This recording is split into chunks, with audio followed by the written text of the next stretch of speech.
So let me start off by reading you a list of all the things that made me cry one day. For context, I had spent the previous week rewatching all the Harry Potter movies with my husband after our small monster was in bed. And when I found myself blocked and unable to get motivated to work one day after that, I decided to watch a few YouTube videos about fan theories because, I'm that kind of nerd. Some of these may make absolutely zero sense to you if you've never read the books or seen the movies. So, obligatory spoiler alert, and catch up on this cultural phenomenon already, all right?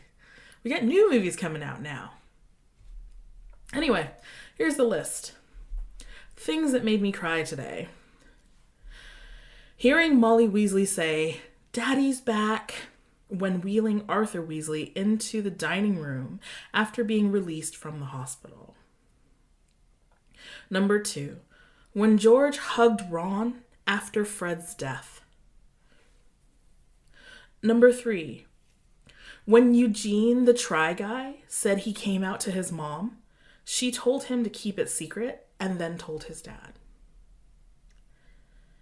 Number 4, seeing a picture of a doe with the word always underneath. Number 5, when Ben read the description of a foul weather friend.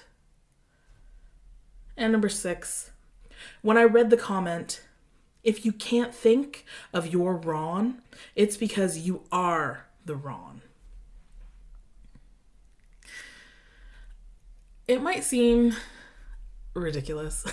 I mean, these were 6 different things that happened in one day, like somewhere between, let's say, 9 a.m. and 4 p.m. 6 different times that I didn't just tear up, but actually sobbed. And that might sound really terrible. And you might think that maybe I'm asking for pity, but you can keep that. I own and I'm totally comfortable with the fact that I'm sometimes sad. There's nothing wrong with sadness or anger or rage. Feelings are information generated by your body. You're supposed to feel your feelings. You're supposed to question and process them. And when you don't, why don't you? Whose voice is that in your head telling you those feelings need to be swallowed? Those tears need to be shed in private, or even better, not at all. Who is it you hear telling you to suck it up, be polite, and fix your face?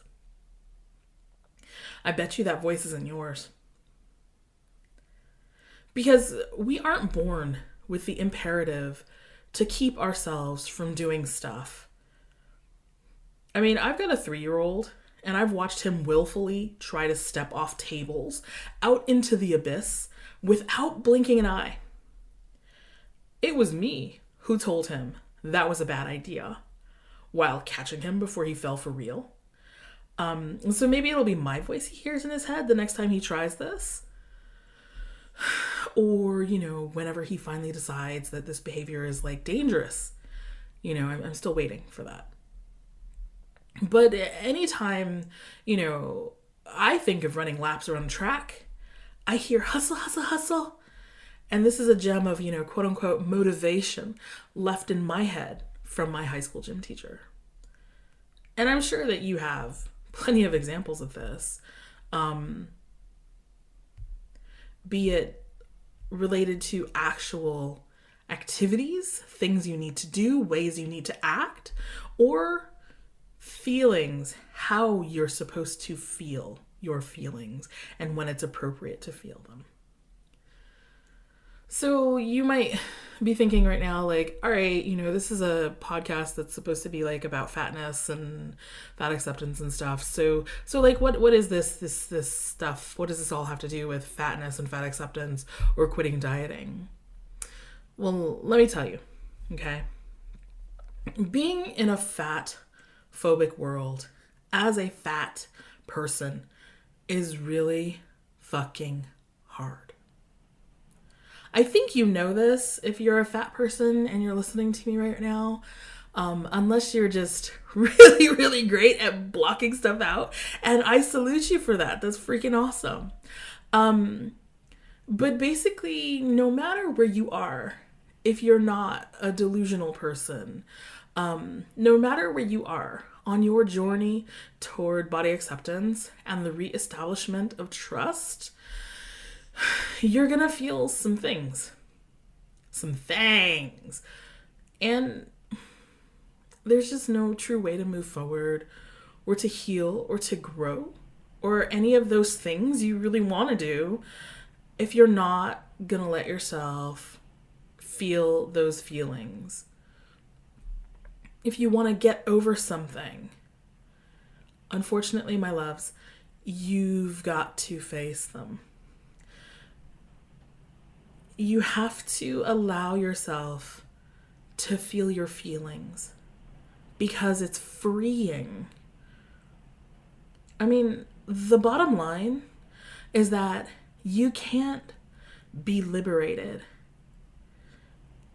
and in touch with your body if you're steadily ignoring the signals it's giving you.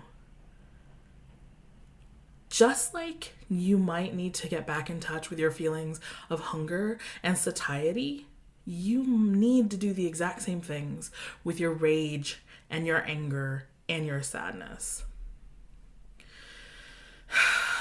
And it might suck for a really long time while you're doing this. And I apologize for that. But I do promise that if you dig in and you do the hard work, you will find the light. And in the meantime, if you feel stuck, I'm here for you. I'll hold your hand through all that digging. So, if you need me, I am always available. So just let me know. You can find me on social media. I'm on Instagram @OneBeautifulYes. You can email me. I'm Tiana@TianaDodson.com. Or you could just drop into my website and sign up for one of my 100 conversations where I give you the space to talk about your body and your experience living in that body without obligation or coaching or judgment, and always 100% confidential. And you can learn more about that, like I said, at my website, www.TianaDodson.com. And that's it for me today, loves. I have been Tiana, Fat Health Coach, and this has been the One Beautiful Yes podcast. Have a great day. Bye.